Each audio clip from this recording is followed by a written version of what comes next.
يبارك لك. انا عندي بس سؤال. انا عندي بأثر في الصلاة كتير، انا مش عارفة اعمل ايه. انا بنام انا بحس ان ربنا غضبان عليا، مش عارفة ليه. انا بأثر في الصلاة كتير يعني. كل الصلوات؟ يعني مثلا معلش انا بصحى مثلا معلش متاخر الظهر، عقبال ما اقوم وافطر العيال وكده وكده، الظهر يكون اذن فصليه، بعد الظهر بساعتين يكون قرب العصر بصلي قرب المغرب بس بتصلي ولا ما بتصليش؟ بصلي لو انا في البيت، بس يعني مش الاوقات كلها في وقتها، تمام. ولو انا بره في مشوار عادي بكسل، لو رجعت متاخر ممكن ما اصليش. انا حاسه ان انا يعني ربنا مش راضي عني، مع ان انا ببقى مش عارفه اعمل ايه. طيب بجد حاضر. نفسي انتظم في الصلاه، ونفسي اواظب على الصلاه، مش عارفه. حاضر. عندك اي سؤال تاني؟ طيب تابعينا يا نرمين.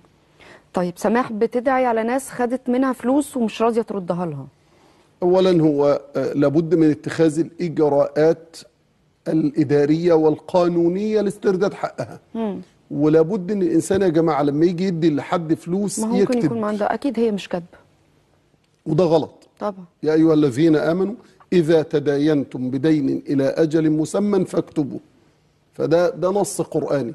هو النص ليس للوجوب، إنما للسنية أو الندب أو الإرشاد على حسب اختلاف العلماء. فالواجب إنه يعني محدش عارف الأعمار بيد الله. طبعا. أنت سلفت حد، اكتب ورقة وعلى راسنا من فوق، خليه هو مات أو أنت مت، ربنا يطيل أعماركم، يبقى فيه ما يثبت الحقوق.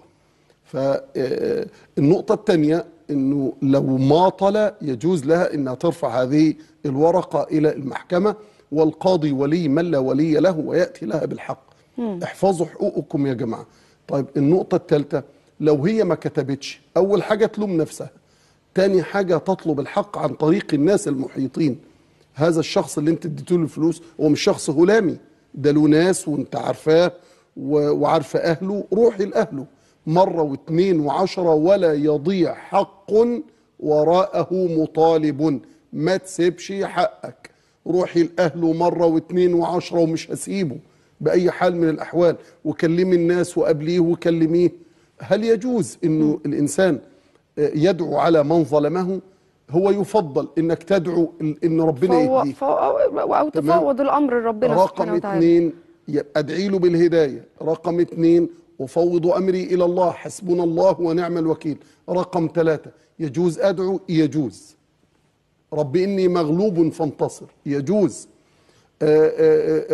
يجوز ان انا اقول اللهم عليك بمن ظلمني، اللهم خذ بثأري منه، ورد ذلك عن سيدنا النبي صلى الله عليه وسلم.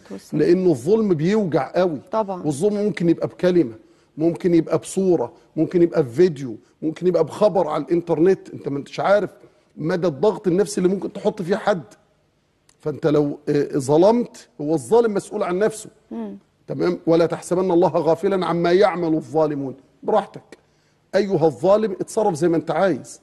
السهم اللي اطلقته بالخير هيلف ويرجع لك، السهم اللي اطلقته بالشر هيلف ويرجع لك. كل ساق سيسقى بما سقى. صحيح. والله صحيح. هيحصل. فهل يجوز لها ان تدعو على الظالم؟ يجوز. بعد ما تقول حسبنا الله ونعم الوكيل، يجوز لها ان تقول اللهم عليك بمن ظلمني، اللهم خذ بثأري منه، اللهم اكفنيهم بما شئت وكيف شئت وأن شئت. تمام.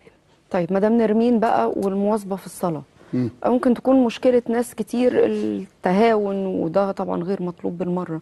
الصلاه هي الصله اللي بيننا وبين ربنا سبحانه وتعالى. بعض الناس ممكن ياخدها شغلها، ولادها، تتلخم، تنسى، تكسل زي ما هي بتقول.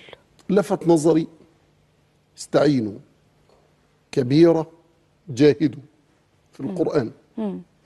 قال الله عز وجل واستعينوا بالصبر والصلاة وإنها لكبيرة إلا على الخاشعين.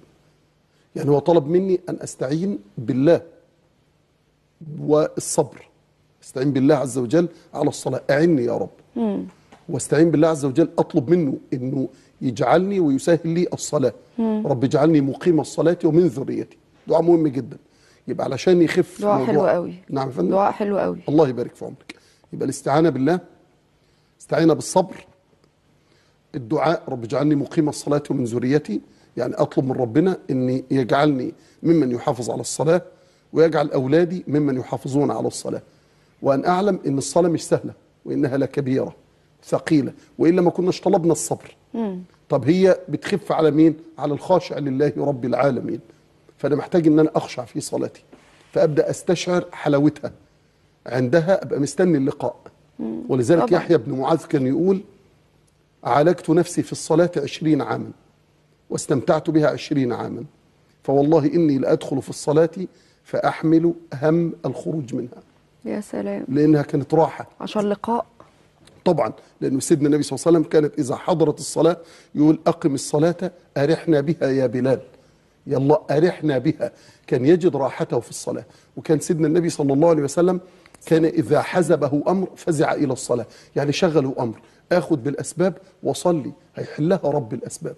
فأنا محتاج ده، محتاج ان انا استشعر حلاوتها، استشعر جمالها، استشعر الراحه فيها. كمان الموضوع محتاج الى مجاهده. قال الله عز وجل: والذين جاهدوا فينا لنهدينهم سبلنا. كلمه اخيره: اليقين بان اي حاجه تشغلك عن الصلاه هي منزوع منها البركه، ما لم يكن الانسان صاحب عذر. انا مش هعمل حصر يعني الاعذار، مهنته تحتم عليه انه ما يسيبش في الوقت ده مثلا مكانه عشان ما حدش يزعل. احنا مش هنقدر نعمل حصر لكل اعذار الناس، لكن هفترض انه زي ما حضرتك قلتي دكتور في العمليه، مهندس في الموقع، مدرس في حصته، شيخ في برنامج. طب هنعمل ايه؟ اخلص اصلي، او رجل امن يحافظ على بوابه ممكن نتبادل، حد في المواصلات، حد في مكان. الشاهد اذا كنت صاحب عذر يمنعك عن الصلاه انت لن تحاسب على هذا الامر. لكن اول ما يحين الوقت اللي تقدر فيه تصلي صلي، ده وقتك، ولست مذنب، ولست باذن الله معاقب. لكن احنا بنتكلم على مين؟ على اللي قاعد وما بيعملش حاجه وما بيصليش، ولا اللي نايم وما بيعملش حاجه وما بيصليش، ولا اللي بتطبخ لا وقف الطبيخ وصلي. تخيل حضرتك، ولا بتذاكر لاولادك وقف المذاكره وصلي. ليه؟ لانه انا الحديث ده رعبني: كل شيء يلهي عن الصلاه لا يبارك الله فيه. فانت لو قاعد بتذاكر لاولادك وسايب الصلاه ربنا مش هيبارك لا في المذاكره وحتى تعلمي ولادك. الله يبارك في عمرك. فمن هنا نبدا نحافظ على الصلاه. تمام.